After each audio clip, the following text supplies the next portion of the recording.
Unas semanas atrás, mi hijita vio la película del Mago de Oz.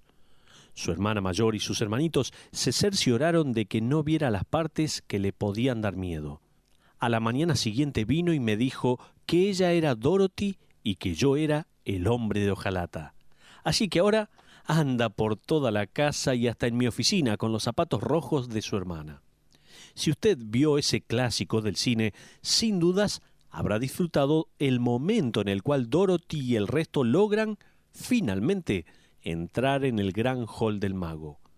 La cara del mago es proyectada en una gran pantalla y a sus lados sale humo y fuego mientras él les habla a Dorothy y a los demás con una voz amenazadora y poderosa. Luego, usted recordará al perro de Dorothy, el pequeño Totó, que corre una cortina y deja al descubierto a un pequeño hombre cuya imagen estaba siendo proyectada en la pantalla. Luego, cuando éste se da cuenta que quedó expuesto, sigue diciendo: «Yo soy el gran mago». El gran mago, que tenía a toda la población de Oz bajo su poder, era un fraude. Hoy quiero presentarles a otro mago, lo único que se trata de uno verdadero. Este hombre era un verdadero mago o hechicero que tenía a la gente de Samaria bajo sus poderes mágicos por muchos años y está a punto de encontrarse con uno de su misma medida. Veamos el mensaje denominado El hechicero. Aquí vemos a Simón, el hechicero samaritano. Vaya por favor al libro de los Hechos, capítulo 8. Allí se encuentra a Simón, el hechicero de Samaria. Permítame decirle que este pasaje no solo es inspirador, sino que también es aterrador. Las advertencias que vamos a ver en esta historia deben de tomarse muy seriamente. En primer lugar, veremos la práctica de Simón. Comencemos con los versículos 4 al 9 de Hechos capítulo 8. Si tiene su Biblia a mano, si usted puede detenerse un momento para leer la Biblia, si no, acompáñenos en la lectura. Esto va a preparar el escenario para una serie de encuentros dramáticos entre el poder del Espíritu de Dios y el poder del hechicero samaritano. Dice la Biblia, Hechos capítulo 8, versículo 4 en adelante: «Pero los que fueron esparcidos iban por todas partes anunciando el Evangelio. Entonces Felipe, descendiendo a la ciudad de Samaria, les predicaba a Cristo. Y la gente unánime escuchaba atentamente las cosas que decía Felipe, oyendo y viendo las señales que hacía. Porque de muchos que tenían espíritus inmundos salían estos dando grandes voces, y muchos paralíticos y cojos eran sanados. Así que había gran gozo en aquella ciudad. Pero había un hombre llamado Simón, que antes ejercía la magia en aquella ciudad y había engañado a la gente de Samaria, haciéndose pasar por algún grande». La palabra magia en este pasaje se refiere a hechicería. Se trata de una persona que practicaba lo oculto para poder impresionar a gente y conseguir seguidores. Su magia incluía llamar a demonios, hablar con los muertos, influenciar a los dioses, proveer sanidad, adivinación, profecías, trances y cosas por el estilo. Entonces, Simón era seguido por personas que habían sido engañadas con sus poderes ocultos. Pero no solo vamos a ver la práctica de Simón, sino también la declaración de Simón. El hecho de que Simón quería una adoración y adulación de parte de la gente, además del dinero y la alabanza, puede dejarse ver en el próximo versículo. Fíjese en el versículo 10. Dice allí: «A este oían atentamente todos, desde el más pequeño hasta el más grande, diciendo: este es el gran poder de Dios». Según la historia de la Iglesia, Simón fue uno de los fundadores de un grupo hereje conocido como los gnósticos. Entre otras cosas, aparte de negar la deidad de Cristo, ellos enseñaban que había chispas de lo divino en cada hombre. Jesucristo no era más divino que usted. Uno tiene que vivir conforme a su nivel de deidad. ¿Le suena familiar? Tal vez sí. Hay una larga lista de falsos profetas y profetisas en la actualidad que animan a sus seguidores a reconocer su propia deidad. Enseñan que las respuestas a todo está dentro de uno. Según la Biblia, la única cosa consistente dentro nuestro es nuestra naturaleza depravada. Es por eso que usted nunca tuvo que darle a sus hijos una lección de egoísmo, sino que tuvo que enseñarles a compartir. Usted nunca le tuvo que enseñar a sus hijos a mentir, sí les tuvo que enseñar a decir la verdad. Jesucristo no vino a este mundo a salvar a personas que eran básicamente buenas, pero que necesitaban comprender que su baja autoestima e imagen les impedían ver su divinidad. Él no vino a hacer eso. Jesucristo vino a este mundo a salvar a pecadores, tal como lo dice 1 Timoteo capítulo 1, versículo 15. Y en Romanos capítulo 5, versículo 8 también leemos que siendo aún pecadores, Cristo murió por nosotros. Mi pequeña, que tiene 3 años, me dijo un día: «Papá, quiero que vengas a jugar conmigo». Yo le dije: «Querida, lo siento, pero ahora no puedo». Ella vino hasta mi escritorio, me tomó del brazo y me dijo: «Papá, te quiero. Ahora sí, ¿vas a jugar conmigo?». ¿De dónde aprendió a hacer eso ella? ¿De su madre que me dice: «Querido, te amo, ¿podrías sacar la basura?». No lo creo. Mejor regreso al pasaje. En el versículo 10 a Simón lo describen como el gran poder de Dios. Uno tiene que comprender que esa frase se refiere al reclamo de Simón de ser Dios encarnado. Esa misma frase en el idioma original sería utilizada más adelante por teólogos ortodoxos en referencia al Hijo y al Espíritu Santo. Uno de los padres de la Iglesia, Justiniano Mártir, dijo que Simón estaba, de hecho, diciendo que él era el Mesías. Entendamos esto. ¿Cuál era la declaración de Simón? Pero vamos al tercer punto que quiero mostrar, el poder de Simón. No solo estamos viendo a través de la palabra de Dios aquí la práctica de Simón, no solo la declaración de Simón, sino también el poder de Simón. ¿No es fascinante pensar que mientras el verdadero Mesías estaba revelando su poder en Jerusalén por medio de su iglesia, en Samaria, el falso Mesías hacía maravillas y milagros diciendo ser la verdadera expresión del poder de Dios? ¿No es fascinante esto? No tenga ninguna duda. A donde haya una genuina obra de Dios, va a aparecer también un Simón el mago. Y no pase por alto el hecho que en ningún lugar en este pasaje se niega el poder de Simón. Él había logrado relacionar su liderazgo y milagros a las ideas religiosas de los samaritanos. Ahora, fíjese cómo controlaba a la gente en el versículo 11.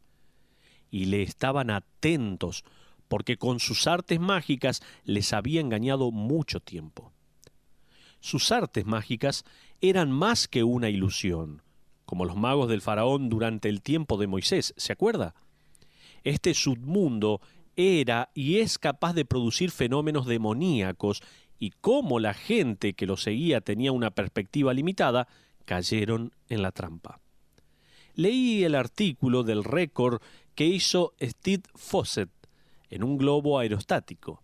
En un momento aterrizó en una aldea en la India, creando un revuelo. La mayoría de las personas que vieron el globo metalizado pensaron que en realidad era el templo flotante del dios hindú, Unamam. Como no podían explicar el fenómeno, ya que nunca habían visto una manera de viajar como esta, comenzaron a adorar al globo aerostático, convencidos de que llevaba a uno de sus dioses. Usted dirá: ¡qué paganos más primitivos! ¿Le parece? Hace poco, en la ciudad de Tampa, en Florida, la policía tuvo que ir a poner orden, ya que una multitud no dejaba circular el tráfico a causa de la aparición del rostro de la Virgen María en una pared de un centro comercial. La gente se precipitó al lugar con velas diciendo que sanaba todo tipo de enfermedades. Satanás con todo gusto va a utilizar un globo aerostático en la India o una mancha de humedad en un edificio en la Florida para crear una adoración falsa de alguien o algo que no sea el Señor Dios verdadero, el resucitado Rey de Reyes, cuyo nombre es Jesucristo. Pero veamos no solamente la práctica de Simón, no solamente la declaración de Simón, no solo el poder de Simón, sino también la profesión de fe de Simón. Mire ahora el versículo 12 de Hechos capítulo 8. Dice la Biblia: pero cuando creyeron a Felipe, que anunciaba el evangelio del reino de Dios y el nombre de Jesucristo, se bautizaban hombres y mujeres.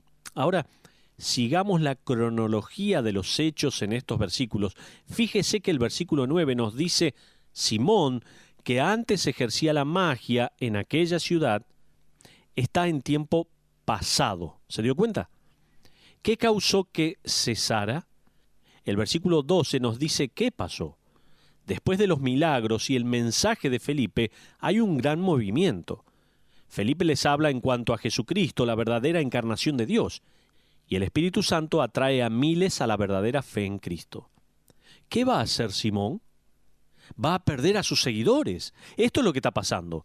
Va a perder sus ingresos por culpa de este predicador que vino de Jerusalén. Entonces, ¿qué va a hacer? Versículo 13, mire: también creyó Simón mismo, y habiéndose bautizado, estaba siempre con Felipe. En otras palabras, si no puedes vencerlos, júntate a ellos. Y viendo las señales y grandes milagros que se hacían, estaba atónito, sigue la palabra de Dios diciendo. Ahora, como segundo gran punto de todo este mensaje, el primero, recuerda, era Simón el hechicero samaritano. Ahora, como segundo punto, Simón el buscador egoísta. Quiero mencionar que John Phillips escribió: lo que Simón anhelaba no era el maestro, sino los milagros. No era el Salvador, sino las señales. ¿Y cuánta verdad hay en este escrito? Simón quería retener el contacto con sus seguidores, cosa que el texto nos va a revelar en un momento. Y lo que él realmente quiere es conseguir el poder de los apóstoles para sí mismo. Fíjese en los versículos 14 al 17 de Hechos capítulo 8. Dice allí la palabra de Dios: cuando los apóstoles que estaban en Jerusalén oyeron que Samaria había recibido la palabra de Dios, enviaron allá a Pedro y a Juan, los cuales, habiendo venido, oraron por ellos para que recibiesen el Espíritu Santo, porque aún no había descendido sobre ninguno de ellos, sino que solamente habían sido bautizados en el nombre de Jesús. Entonces les imponían las manos y recibían el Espíritu Santo. Hasta ahí la porción. En nuestro próximo estudio vamos a ver este párrafo con más detenimiento, en una forma más lenta. Es uno de los pasajes claves utilizado por el movimiento carismático para enseñar que el bautismo del Espíritu Santo es subsecuente a la conversión, en vez de ser una parte simultánea de la conversión. Es muy importante este pasaje. Se trata de un pasaje muy, pero muy importante que uno debe comprender, así que lo vamos a ver aparte. Hoy me quiero enfocar en Simón solamente. Veamos, dentro de este punto, la oferta de Simón. Fíjese en los versículos 18 y 19, por favor. Dice: cuando vio Simón que por la imposición de las manos de los apóstoles se daba el Espíritu Santo, les ofreció dinero, diciendo: dadme también a mí este poder, para que cualquiera a quien yo impusiere las manos reciba el Espíritu Santo. En otras palabras, Simón vio a Pedro, Juan y Felipe como si fueran magos también. Los magos, por lo general, vendían sus trucos y encantos entre ellos. Simón pensó que Felipe tenía trucos muy buenos, pero este truco de Pedro y de Juan era el mejor de todos. Si bien el texto no lo dice, estos creyentes deben haber experimentado sanidades y milagros seguramente. Veamos el objetivo de Simón. No solo la oferta, sino también su objetivo. Simón anhelaba lo material. Él tenía un enorme deseo de poder y de cumplir sus deseos. Así que pide comprar el Espíritu Santo. Como diciendo: Pedro, quiero comprar ese truco del Espíritu Santo. Eso me va a hacer competente en los negocios. Solo necesito el secreto para ese Espíritu Santo. Pedro, Juan, a propósito, ¿cuánto cuesta a Dios? Eso es lo que decía tal vez Simón. Versículo 20 al 23. Mire lo que dice allí. Entonces Pedro le dijo: tu dinero perezca contigo, porque has pensado que el don de Dios se obtiene con dinero. No tienes tú parte ni suerte en este asunto, porque tu corazón no es recto delante de Dios. Arrepiéntete, pues, de esta tu maldad, y ruega a Dios si quizá te sea perdonado el pensamiento de tu corazón, porque en hiel de amargura y en prisión de maldad veo que estás. Pedro ya había visto a Ananías y a Zafira caer muertos a sus pies por haber buscado prestigio en la congregación. ¿Se acuerda de esos estudios? Honestamente creo que Pedro pensó que Simón caería muerto en cualquier momento también. Él le dice: Simón, el intento de tu corazón es malvado. John Phillips escribe lo siguiente, escuche bien. Simón Magus era un hombre incrédulo. Su falsa profesión de fe se podría haber reemplazado por una conversión genuina. El prerequisito esencial para la regeneración es el arrepentimiento, y no hubo ningún arrepentimiento en la vida de Simón, por lo cual Pedro le predicó en cuanto al arrepentimiento a un hombre pecador, cegado por el diablo, amante del dinero, del cual todo el mundo creyó que era un creyente. Pero Pedro dijo que estaba en prisión de maldad y amargura. Él estaba resentido por haber perdido su influencia y poder, y estaba amargamente celoso de los evangelistas y de los apóstoles. Envidiaba el poder que ellos tenían. Su mente astuta y maquinadora concibió una manera de recuperar su influencia. Si él tan solo pudiera tener ese poder que ellos tenían. Simón había escondido todo su resentimiento e ira durante este tiempo. Él fue la herramienta de Satanás y terminó siendo el necio de Satanás. Hasta ahí la escritura de John Phillips. Veamos antes de la aplicación la obstinación de Simón. Simón responde de manera trágica en el versículo 24.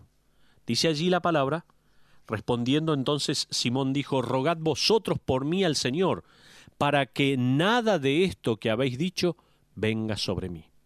Simón en efecto está diciendo: no quiero las consecuencias que acabas de mencionar, pero tampoco voy a cambiar mi actitud, no voy a arrepentirme.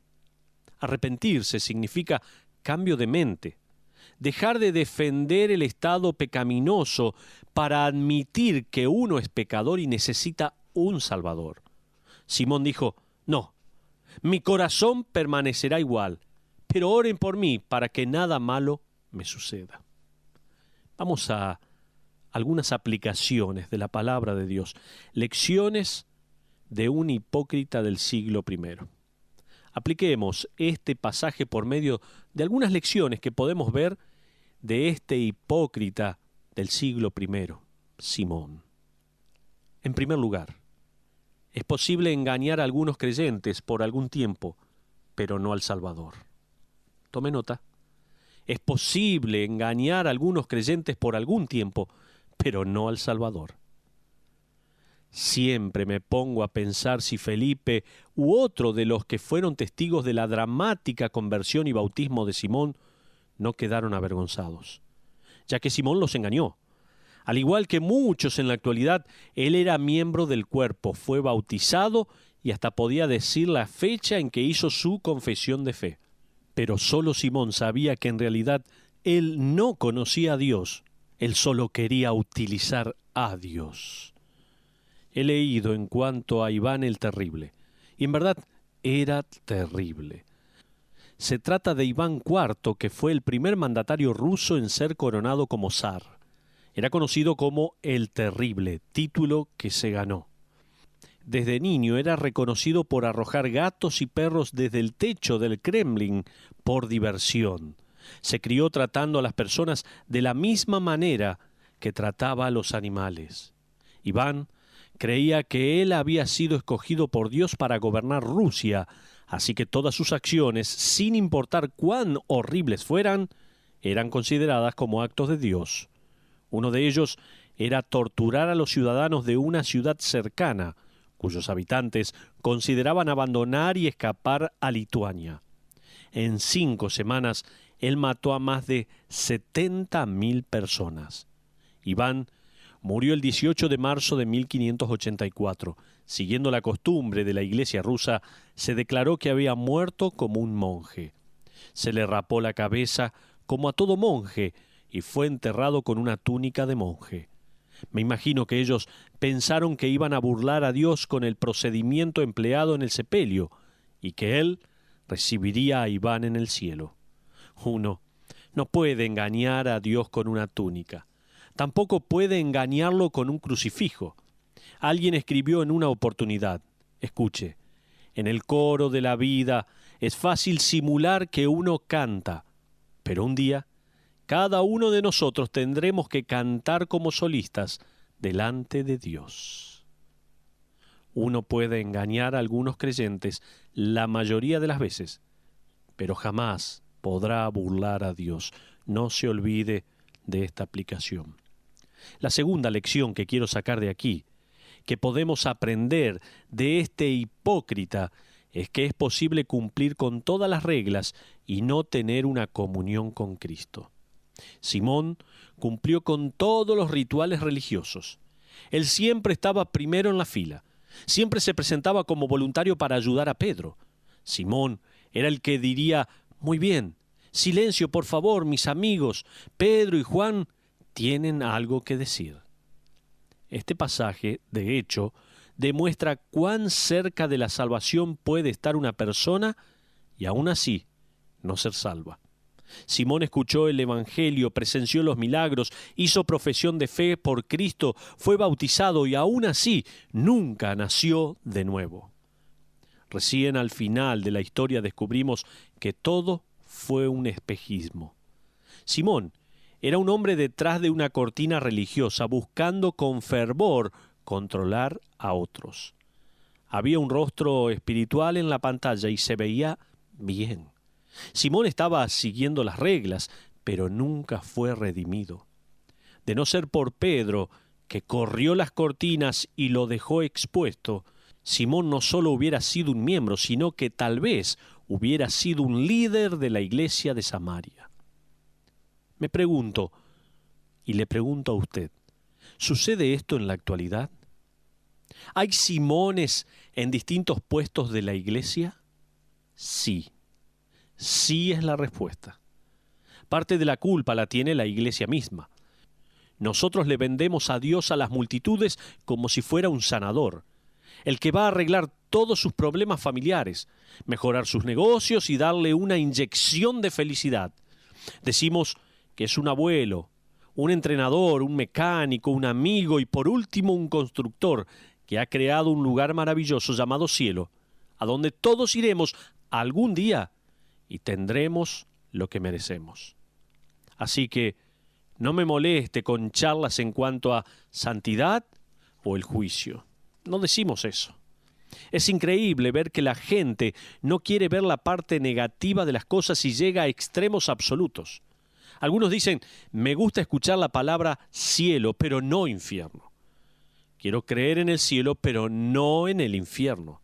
Es más interesante aún ver lo que dicen los tabloides y la prensa amarilla. Por ejemplo, un artículo amarillista decía, tenemos que agradecerle a The Sun por el hallazgo de un nuevo juego de mandamientos que se encontraron. Esta editorial llamada The Sun publicó esto en uno de sus ejemplares de abril de 1996 y continúa diciendo que el hallazgo de estas nuevas tablas de la ley se realizó en las montañas de Arabia Saudita y que, a diferencia de los antiguos mandamientos que eran negativos, estos son todos positivos. El número 11 dice, descubrirás vida eterna en las hierbas del campo. O sea, que uno no necesita un salvador, un poco de alfalfa es suficiente. El número 16 es bastante triste, porque veo que esto se predica desde los púlpitos. El 16 dice así, utilizarás el poder de la oración para sanarte de cualquier tipo de enfermedad. La frase usarás el poder se refiere a acercarse a Dios de manera que uno pueda absorber su poder para solucionar las cosas y hacer que la vida sea más llevadera. Ese es Simón que dice, denme un poco para que me regrese el prestigio perdido, la posición y la popularidad, para que pueda tener ganancias y la gente me adule. Si Dios puede hacer eso, entonces lo quiero. Pero no me hablen de cargar con una cruz, de sufrir, de una disciplina espiritual. No me hablen de pecado o de santidad o de juicio. En otras palabras, solo denme al Dios de amor. Y solo un poquito. No me den demasiado, solo un poquito del Dios de amor. No me den del Dios de Pedro que juzga de manera justa, sino un poco del Dios que me va a ayudar a culminar bien el día. Permítame leer un poema que expresa esto muy claramente. Este poema dice así: me gustaría comprar $3 de Dios. Por favor, solo quiero un poquito del Señor, una porción pequeña, que no sea suficiente para impactar mi alma ni quitarme el sueño, que no sea suficiente como para controlar mi vida. Solo quiero una cantidad equiparable a un vaso de leche, que sea lo suficiente como para librarme de la culpa y calmar un poco mi conciencia. Unos $3 de Dios. Me gustaría tener un amor tamaño bolsillo, que no sea suficiente como para amar a alguien que sea inferior, que no sea suficiente para cambiar mi corazón, solo lo suficiente como para llevar a la iglesia cuando tenga el tiempo de hacerlo. Quiero éxtasis, no una transformación. Quisiera comprar 1 kilo de lo eterno con garantía, y si no, que me devuelvan el dinero. ¿Se da cuenta? Solo quiero $3 de Dios. Que no sea lo suficiente como para producir un cambio en mí.